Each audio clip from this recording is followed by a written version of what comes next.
नमस्कार विद्यार्थी मित्रांनो. आजच्या व्हिडिओमध्ये आपण चालू घडामोडी म्हणजेच करंट अफेअर्सचा अभ्यास करणार आहोत. आज आहे तारीख 5 फेब्रुवारी 2026 आणि या दिवसातल्या ज्या काही सगळ्या घडामोडी असतील त्या घडामोडींचा अभ्यास आपल्याला इथे करायचा आहे. चला तर मग सुरुवात करूयात. स्पर्धा परीक्षेचे अत्यंत महत्त्वाचे हे सराव प्रश्न असणार आहेत. चॅनलवर जर तुम्ही नवीन असाल तर चॅनलला सबस्क्राईब करा. येणाऱ्या काळामध्ये तुम्हाला नक्कीच जे काही परीक्षाभिमुख अभ्यासक्रम जो आहे तो इथे मिळून जाईल. सुरुवात करूयात. आजचा पहिला प्रश्न आहे त्यामध्ये आपण पर्यावरणाशी संबंधित इन्व्हायरमेंटशी संबंधित प्रश्न पहिला घेतलेला आहे. ज्यामध्ये बघा फेब्रुवारी 2026 पर्यंत भारतात रामसर स्थळांची एकूण संख्या किती झाली आहे असा प्रश्न आलेला आहे. आता विशेषतः हा जर प्रश्न आपण बघितला तर हा अपडेटेड स्वरूपाचा प्रश्न असणार आहे, कारण की बऱ्याचशा म्हणजे मध्ये थोड्या कालावधीनंतर काय होत असतं, ही आकडेवारी बदलत असते. त्यासाठी नेहमी लक्षात ठेवायचं आहे की अपडेटेड राहायचं आहे रामसर स्थळांच्या बाबतीत. नुकतं जर आपण बघितलं तर भारतामध्ये एकूण रामसर स्थळांची संख्या फेब्रुवारी 2026 मध्ये ती 98 झालेली आहे. ऑप्शन क्रमांक 3 या प्रश्नाचं उत्तर बरोबर आहे. पुढचं बघा, थोडंसं एक्सप्लेनेशन आपण पाहूयात. भारतात फेब्रुवारी 2026 पर्यंत एकूण 98 रामसर स्थळं झाली आहेत. सध्या जर आपण बघितलं तर 2 नवीन स्थळं याच्यामध्ये समाविष्ट करण्यात आलेली आहेत. त्यापैकी पाटणा पक्षी अभयारण्य लक्षात ठेवा उत्तर प्रदेशमध्ये आहे आणि 98 जे काही पक्षी अभयारण्य आहे ते गुजरातमध्ये आहे. अशा या 2 नवीन अभयारण्याची जी काही रामसर स्थळांच्या यादीमध्ये नोंद करण्यात आलेली आहे. त्यामुळं आत्ता किती संख्या आहे तर 98 इतकी संख्या आहे. हा आकडा लक्षात ठेवा. पुढचा प्रश्न बघूयात. थोडासा पॉलिटिशी संदर्भातला प्रश्न आहे, राजकारणाशी संबंधित प्रश्न आहे. राष्ट्रपती राजवटीच्या जवळजवळ एका वर्षानंतर मणिपूरचे नवीन मुख्यमंत्री म्हणून कोणाची निवड झाली असा प्रश्न आपल्यासमोर इथे आहे. ऑप्शनमध्ये आहेत बिरेन सिंग, त्यानंतर जर आपण बघितलं यमनम खेमचंद, ओकाराम इबोबी सिंग, त्यानंतर थोंगाम विश्वजित. उत्तर असेल ऑप्शन क्रमांक 2 यमनम खेमचंद हे मणिपूरचे नवीन मुख्यमंत्री त्या ठिकाणी बनलेले आहेत. मागच्या बऱ्याच दिवसापासून हा जो काही मणिपूर नावाचं राज्य आहे ते चर्चेतला भाग आहे आणि त्यानुसार यावर प्रश्न आपल्याला अपेक्षित आहे. त्यासाठी हा प्रश्न IMP करून ठेवा. ओके. दीर्घकाळ त्या ठिकाणी राष्ट्रपती राजवट जी आहे ती सुरू होती आणि तुम्हाला असा सुद्धा प्रश्न परीक्षेमध्ये येऊ शकतो की सर्वात दीर्घकाळ राष्ट्रपती राजवट लागू असणारं राज्य कोणतं, तर ते राज्यसुद्धा कोणतं असणार आहे मित्रांनो, मणिपूर हेच राज्य असणार आहे. तर तो भाग तुम्हाला इथं काय करायचं लक्षात घ्यायचा आहे. मणिपूरमध्ये मेईतेई आणि कुकी या 2 समुदायामध्ये वांशिक हिंसाचारामुळे तिथली परिस्थिती अस्थिर होती आणि या कारणास्तव त्या ठिकाणी राष्ट्रपती राजवट जी आहे ती लागू करण्यात आली होती. मणिपूरची राजधानी इम्फाळ आहे. राज्यपाल अजय कुमार या ठिकाणी आहेत. हा भाग सुद्धा महत्त्वाचा सांगता येईल. संयुक्त राष्ट्रांनी 2026 हे वर्ष कोणते वर्ष म्हणून घोषित केले आहे असा पुढचा प्रश्न आहे. ऑप्शनमध्ये आहेत आंतरराष्ट्रीय भरडधान्य वर्ष, आंतरराष्ट्रीय पर्यटन वर्ष, आंतरराष्ट्रीय शांतता वर्ष आणि आंतरराष्ट्रीय महिला वर्ष. आता कोण जाहीर करणार आहे, घोषित करणारं, तर संयुक्त राष्ट्र लक्षात ठेवा, UN. ओके, यांनी काय केलेलं आहे तर 2026 हे वर्ष आंतरराष्ट्रीय महिला शेतकरी वर्ष म्हणून इथे घोषित केलेला आहे आणि असे प्रश्न आपल्याला परीक्षेमध्ये विचारले जातात. IMP करून ठेवा, महत्त्वाचा भाग असेल. त्यानंतर बघूयात. बघा, याचा उद्देश नेमका जर आपण बघितला तर अन्न सुरक्षेत महिला शेतकऱ्यांची भूमिका अधोरेखित करणं, जमीन मालकी हक्क आणि आर्थिक मदतीद्वारे त्यांना मुख्य प्रवाहात आणणं हा त्याच्या मागचा उद्दिष्ट आहे. ठीक आहे. 2023 सुद्धा भरडधान्य वर्ष होतं आणि 2026 हे महिला शेतकऱ्यांसाठी असणार आहे. आंतरराष्ट्रीय महिला शेतकरी वर्ष म्हणून ते साजरं केलं जाणार आहे. पुढे जाऊयात. पुढचा प्रश्न आहे बघा, पहिले जागतिक बिग कॅट्स कॉन्फरन्स किंवा त्याला आपण ग्लोबल बिग कॅट कॉन्फरन्स असं त्या ठिकाणी म्हणतो, कोणत्या देशात आयोजित केले जाणार आहे. ऑप्शनमध्ये आहेत दक्षिण आफ्रिका, ब्राझील, भारत आणि केनिया. उत्तर काय असेल या प्रश्नाचं, भारत लक्षात ठेवा आपला देश. आपल्या या भारत देशामध्ये जागतिक बिग कॅट्स कॉन्फरन्सचं आयोजन जे आहे ते केलं जाणार आहे. त्यासाठी हा प्रश्न सुद्धा महत्त्वाचा असणार आहे. पुढे बघूयात, हे संमेलन कोण्या ठिकाणी पार पडणार आहे तर नवी दिल्लीमध्ये पार पडणार आहे. घोषणा कोणी केली आहे तर केंद्रीय अर्थसंकल्पामध्ये याच्याबद्दल घोषणा त्या ठिकाणी केली गेली आहे. आता बिग कॅट अलायन्स किंवा बिग कॅट कॉन्फरन्स जर आपण बघितलं तर याच्यामध्ये जगातील 7 प्रमुख मांजरीच्या प्रजातींचा समावेश होतो आणि त्या 7 प्रजातींचं संरक्षण करणं हा या कॉन्फरन्सचा उद्देश आहे. मग ह्या कोणत्या कोणत्या प्रजाती आहेत तर याच्यामध्ये आपला वाघ लक्षात ठेवा, वाघ आहे. त्यानंतर सिंहसुद्धा आहे, सिंह आहे. त्यानंतर हिमबिबट्या आहे, चित्ता आहे, जाग्वार आहे, प्युमा आहे, बिबट्या आहे सध्या चर्चेतला, तो सुद्धा याच्यामध्ये येतो. त्यासाठी हे सगळी जी काही 7 मांजरी आहेत त्यांचा समावेश याच्यामध्ये होतो. केंद्रीय अर्थसंकल्प 2026 मध्ये ग्रामीण महिला आणि उद्योजकांसाठी कोणते नवी उपक्रम जे आहेत ते सुरू करण्यात आलेला आहे.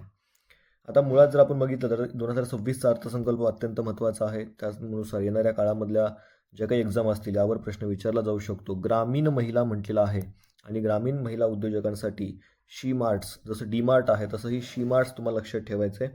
याची सुरुवात उपक्रम जो आहे तो सुरू करण्याचा निर्णय घेण्यात आलेला आहे. ओके, शी मार्ट्स लक्षात ठेवायचं आहे. त्याचं आता फुल फॉर्म जर आपण बघितलं शी मार्टचं काय आहे, सेल्फ हेल्प एंटरप्रेन्युअर मार्ट्स असं त्या ठिकाणी त्याचं आपल्याला फुल फॉर्म जे आहे ते पाहायला मिळतं. हा उपक्रम महिलांसाठी थेट बाजारपेठ उपलब्ध करून देणं हा त्याच्यामागचा उद्देश लक्षात ठेवायचा आहे. ग्रामीण महिलांना किरकोळ विक्री केंद्राची मालकी देऊन आर्थिकदृष्ट्या त्यांना सक्षम बनवणं हे या योजनेचा महत्त्वाचा भाग असणार आहे. डायमंड ट्रायंगल म्हणून ओळखलं जाणारी रत्नागिरी, उदयगिरी आणि ललितगिरी ही बौद्ध स्थळे कोणत्या राज्यात आहेत? बघा, महत्त्वाचं आहे. डायमंड ट्रायंगल म्हटलेला आहे, म्हणजे एक प्रकारे हा ट्रायंगल लक्षात घ्या. एका ठिकाणी तुम्हाला रत्नागिरी, ललितगिरी आणि त्याचबरोबर लक्षात ठेवायचं आहे ते म्हणजे उदयगिरी यासारखे काय आहेत, बौद्ध स्थळे आहेत.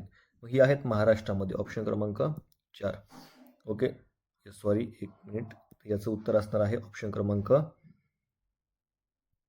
सी. ठीक आहे, सॉरी, ऑप्शन क्रमांक सी, ओडिसा लक्षात ठेवा. आता ओडिसाच्या बाबतीत जर आपण बघितलं तर लक्षात ठेवायचं मित्रांनो, या स्थळांचा नुकताच युनेस्कोच्या तात्पुरत्या यादीमध्ये समावेश करण्यात आलेला आहे. महायान आणि वज्रयान बौद्ध धर्माची महत्त्वाची केंद्र आहेत आणि ओडिसाचे मुख्यमंत्री मोहन चरण आहेत. एकंदरीतच रत्नागिरी, उदयगिरी आणि ललितगिरी ही काय तर त्या ठिकाणी डायमंड ट्रायंगल तुम्हाला लक्षात ठेवायचे जे की ओडिसामध्ये आहेत. भारत आणि किर्गिस्तान यांच्यातील खंजर या संयुक्त लष्करी सरावाची 13वी आवृत्ती कुठे पार पडली असा प्रश्न आपल्यासमोर आहे.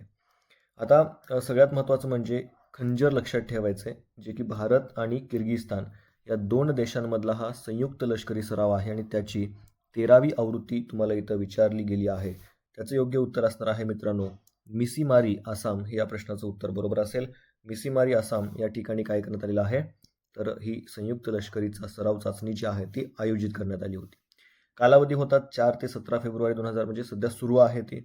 भारत आणि किर्गिस्तान यांच्या विशेष दलांच्या हा एक वार्षिक सराव आपल्याला ठिकाणी पाहायला मिळतो. आसामचे मुख्यमंत्री कोण आहेत, तर हेमंत बिस्वा शर्मा आहेत. ह्या बाबी लक्षात ठेवा.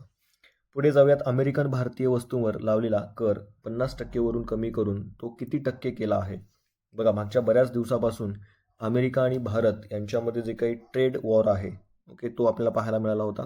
एकंदरीतच डोनाल्ड ट्रम्पनी भारतावर 50% टॅरिफ जो आहे तो लावलेला होता आणि यामुळे भारतातून जाणाऱ्या ज्या काही वस्तू आहेत त्या वस्तूंची किंमत अमेरिकेमध्ये वाढणार होती आणि अमेरिकेमध्ये जर किंमत वाढली तर भारतीय वस्तूंची मागणी इथे कमी होणार होती आणि याचा फटका भारतीय अर्थव्यवस्थेला त्या ठिकाणी होणार होता.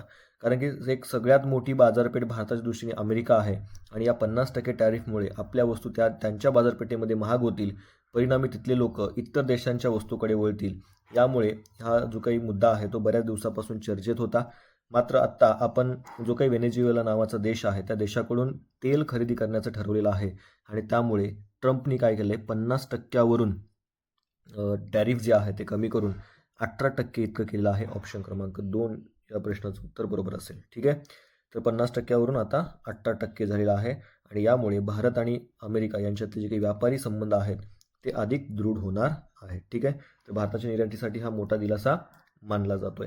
आता याच्या मागचं एक महत्त्वाचं कारण जर आपण बघितलं तर आपण नुकतेच युरोपियन युनियनसोबत एक मोठी डील केली होती, मोठा व्यापारी करार केला होता, ज्याला मदर ऑफ ऑल डील किंवा मदर ऑफ ऑल ट्रेड वगैरे असं त्या ठिकाणी म्हटलं गेलं होतं. तो एक मुद्दा लक्षात ठेवायचा आहे. त्यामुळे सुद्धा अमेरिका कुठेतरी आपल्याला पाहायला मिळतं की त्याने झुकतं माप जे आहे ते इथं घेतलेलं दिसून येतं. महाराष्ट्र राज्याने पुढील 5 वर्षात किती कोटी झाडे लावण्याचे उद्दिष्ट ठेवले आहे, तर एकूण 300 कोटी झाडं लावण्याचे उद्दिष्ट महाराष्ट्र सरकारने ठरवलेला आहे. हा भाग लक्षात ठेवा. ठीक आहे, 300 कोटी. ओके, बऱ्याचदा आपण पाहतो की सरकार जे आहे ते डायरेक्ट कोटींमध्ये वगैरे झाडं लावताना दिसतं, मात्र बऱ्याचदा ती झाडं कुठे लावली जातात काही त्याचा संबंधसुद्धा आपल्याला बऱ्याच ठिकाणी पाहायला मिळत नाही. मात्र घोषणा इथं होताना दिसत आहेत की महाराष्ट्र राज्याने पुढील 5 वर्षामध्ये किती 300 कोटी झाडं लावण्याचे उद्दिष्ट ठेवले आहेत. ओके, तर कालावधी आहे 2025 ते 30 या दरम्यान 300 कोटी झाडं लावली जाणार आहेत. यासाठी हरित महाराष्ट्र प्राधिकरणची स्थापना करण्यात आलेली आहे. तर या बाबी लक्षात ठेवा. ठीक आहे. 2025 ते 2030 300 कोटी लक्षात ठेवा.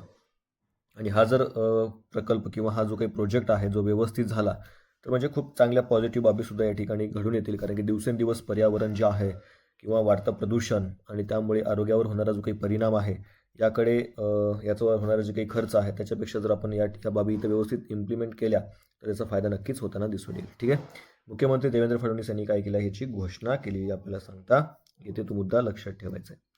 ठीक आहे. तर अशा पद्धतीनं आजचे हे जे काही सगळे प्रश्न होते ते प्रश्न आपण अभ्यासलेले आहेत.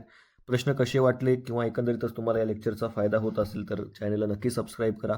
आणि त्याचबरोबर चॅनलवर नवीन असाल तर मित्रांनो लक्षात घ्या की आपण दररोज अशा पद्धतीचे जे काही हे क्वेश्चन आहेत त्या क्वेश्चनच्या माध्यमातून तुमचा सराव करून घेणार आहोत. यानंतर या चॅनलवर मोठे मोठे व्हिडिओसुद्धा आपण अपलोड करणार आहोत, ज्याच्यामध्ये संपूर्ण भूगोल असेल, संपूर्ण इतिहास असेल, संपूर्ण जे काही चालू घडामोडी असेल असे सर्व व्हिडिओ तुम्हाला इथं अभ्यासायला मिळतील. त्यासाठी थांबूयात. Thank you so much.